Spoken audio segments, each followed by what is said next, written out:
ఒక అమ్మాయిని పడగొట్టడం, ఆ తరువాత ఆ అమ్మాయితో ఆ రిలేషన్షిప్ ఎక్కువ కాలం కొనసాగించడం చాలా కష్టం. ఎందుకంటే ఒక రిలేషన్షిప్ ఎక్కువ కాలం కొనసాగాలంటే చాలా త్యాగాలు చేయాలి, కొన్నిసార్లు చాలా ఎత్తుగడలు కూడా వెయ్యాలి. ఇలా ఒక అమ్మాయి పూర్తిగా నీలో నిమగ్నమయ్యేలా చేయడానికి కేవలం ఒక ప్రత్యేకమైన స్ట్రాటజీ ఏమీ లేదు. ఎందుకంటే అమ్మాయిలందరూ ఒకేలా ఉండరు. అందుకే ఒక్కో అమ్మాయి దగ్గర ఒక్కో విధమైన స్ట్రాటజీ ప్లే చేయవలసి వస్తుంది. ఇటువంటి ప్రత్యేకమైన స్ట్రాటజీస్ కోసం ఈ వీడియో మొదటి నుండి చివరి వరకు పూర్తిగా చూడండి. ఇక మనం టాపిక్లోకి వెళ్లే ముందు మీరు నా ఛానల్ను సబ్స్క్రైబ్ చేసుకోకపోతే వెంటనే నా ఛానల్ను సబ్స్క్రైబ్ చేసుకోండి. ఫ్యూచర్లో మరిన్ని ఇంట్రెస్టింగ్ వీడియోస్ కోసం ప్రక్కనే ఉన్న బెల్ ఐకాన్ క్లిక్ చేయండి. ఇక టాపిక్లోకి స్ట్రైట్గా వెళ్ళిపోదాం. మొదటి స్ట్రాటజీ, సాహసోపేతంగా ఉంటూ కోస్టర్ రైడ్కు తీసుకువెళ్ళటం. ఒక అమ్మాయిని ఇంప్రెస్ చేయడానికి ఒక గొప్ప ప్రదేశం ఏంటో తెలుసా? అమ్యూజ్మెంట్ పార్క్కి తీసుకువెళ్ళటం.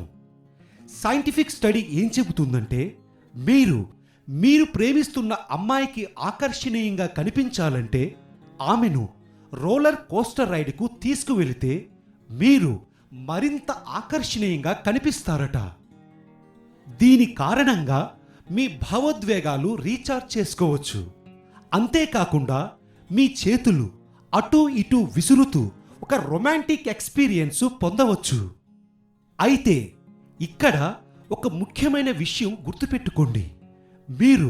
ఇప్పటికే మీరు ప్రేమిస్తున్న అమ్మాయితో శారీరక సంబంధం కలిగి ఉన్నట్లయితే ఆమెను రోలర్ కోస్టర్ మీదకు తీసుకువెళ్ళటం వృధా. ఎందుకంటే క్రొత్త అనుభూతి లేనప్పుడు మీ పట్ల ఆమెకున్న ఆకర్షణ తగ్గిపోతూ ఉంటుంది. ఇక రెండో స్ట్రాటజీ, ఒత్తిడికి గురి కాకుండా రిలాక్స్డ్గా ఉండటం. మనందరికీ తెలుసు ఒత్తిడి ఎంత ప్రమాదము. ఒత్తిడి మన ఆలోచనలే కాదు, చివరికి మన ప్రాణాలు కూడా తీసేస్తుంది. మీకు తెలియని విషయం ఏమిటంటే అమ్మాయిలు ప్రతి విషయానికి ఎక్కువగా కంగారు పడుతూ ఒత్తిడికి గురయ్యే అబ్బాయిలను అస్సలు ప్రేమించరని. వారికేం తెలుసు అబ్బాయిలకు ఎన్ని కష్టాలుంటాయో. వాళ్ళ అవసరాలు తీర్చడానికి కొన్నిసార్లు మోసాలు, దొంగతనాలు కూడా చేయవలసి వస్తుంది. కానీ అవి వారికి అవసరం లేదు. అందుకే మీరు ఎటువంటి పరిస్థితిలో ఉన్నా మీరు ప్రేమించే అమ్మాయి ముందు మాత్రం ఎటువంటి ఒత్తిడి మీ కళ్ళల్లో కనిపించకుండా చాలా ప్రశాంతంగా ఉన్నట్లు నటించండి. మీరు ఎటువంటి పరిస్థితిలోనైనా ఎటువంటి సమస్యనైనా సమర్థవంతంగా పరిష్కరించగలరనే ఆలోచన వారిలో కలుగుజేయండి. ఇటువంటి ఒత్తిడికి గురయ్యే ప్రవర్తన మీరు ప్రేమించే అమ్మాయిలే కాదు, మీ కుటుంబంలో ఉన్న మీ అక్క చెల్లెళ్ళు కూడా ఇష్టపడరు. మరీ ముఖ్యంగా అమ్మాయిలు ఎప్పుడూ నవ్వుతూ ప్రశాంతంగా ఉన్న అబ్బాయిలను మాత్రమే ఇష్టపడతారు. సో మీరు సక్సెస్ కావాలంటే చాలా ప్రశాంతంగా ఉండండి. మూడవది, మీ దంతాల గురించి అస్సలు మర్చిపోవద్దు. మంచి ఉద్యోగానికి మంచి ఫార్మల్ డ్రెస్ ఎలా అవసరమో అదేవిధంగా మంచి అమ్మాయిని ఆకర్షించడానికి నీ దంతాల అమరిక, వాటి పరిశుభ్రత కూడా చాలా అవసరం. చాలామందికి తెలియని విషయం ఏమిటంటే చాలామంది మహిళలు మగవారిలో వచ్చే నోటి దుర్వాసన కారణంగానే విడాకులు తీసుకుంటున్నారని. మీ బంధం 10 కాలాలు గట్టిగా ఉండాలంటే పెళ్లికి ముందే కాదు, పెళ్లి తరువాత కూడా మీ భాగస్వామితో అంతే పరిశుభ్రంగా ఉండండి. ఇక్కడ నేను టూత్ బ్రష్ కమర్షియల్ యాడ్లో ఉన్న మోడల్ దంతాల మాదిరిగా మీ దంతాలు ఉండాలని చెప్పడం లేదు, కానీ అంత పరిశుభ్రంగా ఉంచుకోమని చెబుతున్నాను. ఎందుకంటే అమ్మాయిలు ఎక్కువగా పరిశుభ్రత పాటించే అబ్బాయిలను మాత్రమే ఇష్టపడతారు. ఒక అమ్మాయి మీతో ప్రేమలో ఉన్నప్పుడు కిస్సింగ్ చాలా అవసరం. అది మీ బంధాన్ని మరింత పటిష్టం చేస్తుంది. ఎల్లో క్రూకుడ్ టీత్ మీ సంసారానికి చాలా ప్రమాదకరంగా అవరోధకంగా మారిపోవచ్చు. అందుకే మీ దంతాల పరిశుభ్రత గురించి ఒకసారి ఆలోచించండి. 4వది, ఎప్పుడు నవ్వుతూ నవ్విస్తూ ఉండండి. మీకెప్పుడైనా అందమైన అమ్మాయిలు నల్లటి అబ్బాయిలతో ప్రేమలో పడి తిరగటం ఆశ్చర్యం కలిగించిందా? ఇలాంటివి నేనైతే చాలానే చూశాను. దానికి కారణం ఆ నల్లవారు ఈ తెల్లటి అమ్మాయిలను ఎప్పుడూ నవ్విస్తూ ఉంటారట.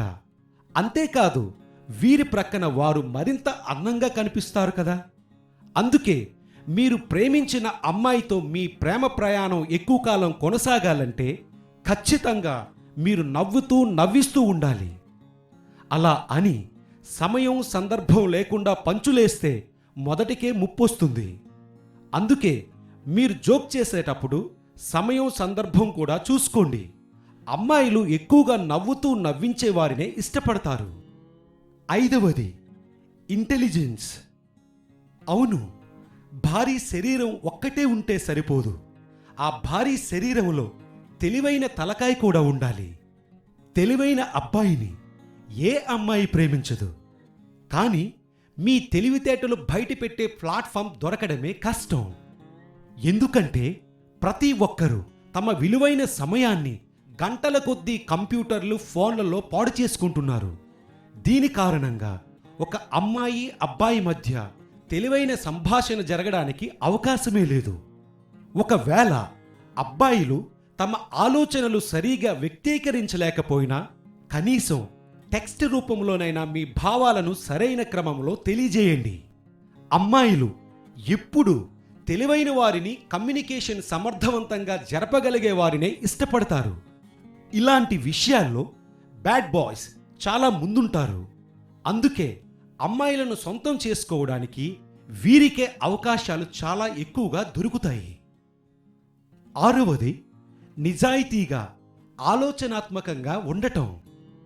అమ్మాయిలు ఎక్కువగా తమ స్వంత కుటుంబం కంటే తమ కోసమే ఆలోచిస్తూ గొడ్డల చింపుకొని ప్రేమించే వారినే ఎక్కువగా ఇష్టపడతారని మీకు తెలుసా?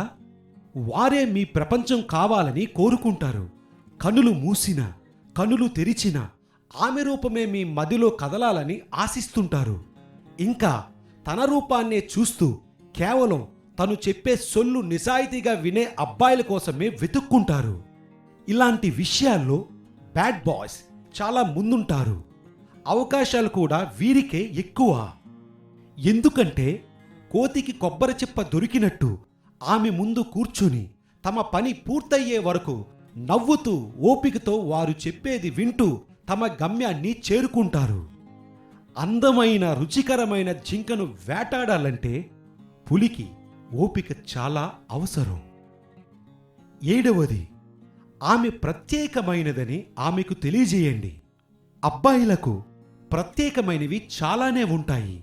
కానీ ఎన్నున్నా మీరు ప్రేమిస్తున్న అమ్మాయి మాత్రమే ప్రత్యేకమైనదని ఆమెకు మీ మాటల ద్వారా తెలియజేయాలి.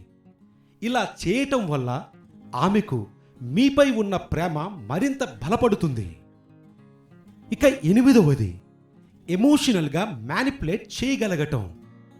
ఈ రోజుల్లో చిన్నవారు పెద్దవారిని, పెద్దవారు చిన్నవారిని అనేక రకాలుగా అనేక విషయాల్లో తమకు కావలసిన దానిని దక్కించుకోవడం కోసం ఎమోషనల్గా మ్యానిపులేట్ చేయటం లేదా బ్లాక్మెయిల్ చేస్తుండడం మనం చూస్తూనే ఉంటాం.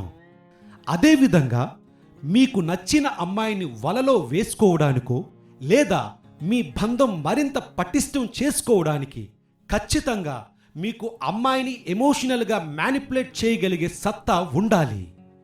ఎందుకంటే అమ్మాయిలు ఎమోషనల్గా చాలా వీక్. ఆమెను హర్ట్ చేయకుండా మీ కార్డ్స్ సరైన సమయంలో సరిగా వాడగలిగినప్పుడు మీ గాలానికి చేప తగిలినట్టే. అమ్మాయిలను సాఫ్ట్గానే దువ్వటం నేర్చుకోండి. ఇక చివరిది, రివర్స్ సైకాలజీ ఎలా ఉపయోగించాలో తెలుసుకోవటం.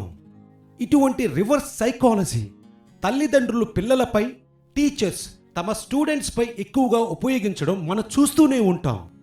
పిల్లలు తమకిష్టం లేని ఆహారాన్ని తినిపించడం కోసం నువ్వు ఇది తినలేవు అనేసరికి పిల్లలు వాటిని పోటీపడి తినేయటం, నువ్వు ఇది చదవలేవు అనేసరికి పిల్లలు సీరియస్గా తీసుకొని చదివేయటం మనం చూస్తూనే ఉంటాం. అదేవిధంగా ఒక అమ్మాయిని వశపరుచుకోవడానికి లేదా మీ రిలేషన్షిప్లో వారు గొంతమ్మ కోరికలు కోరి మిమ్మల్ని ముంచేయకుండా ఉండాలంటే మీరు ఖచ్చితంగా రివర్స్ సైకాలజీ ఉపయోగించాల్సిందే. ఇంతవరకు ఒక అమ్మాయి మీ రిలేషన్షిప్లో ఏ విధంగా నిమగ్నం చేయాలో తెలుసుకున్నారు కదా. మరి నెక్స్ట్ వీడియోలో ఇంకొక క్రొత్త టాపిక్తో నేను మీ ముందుంటాను. అంతవరకు బాయ్.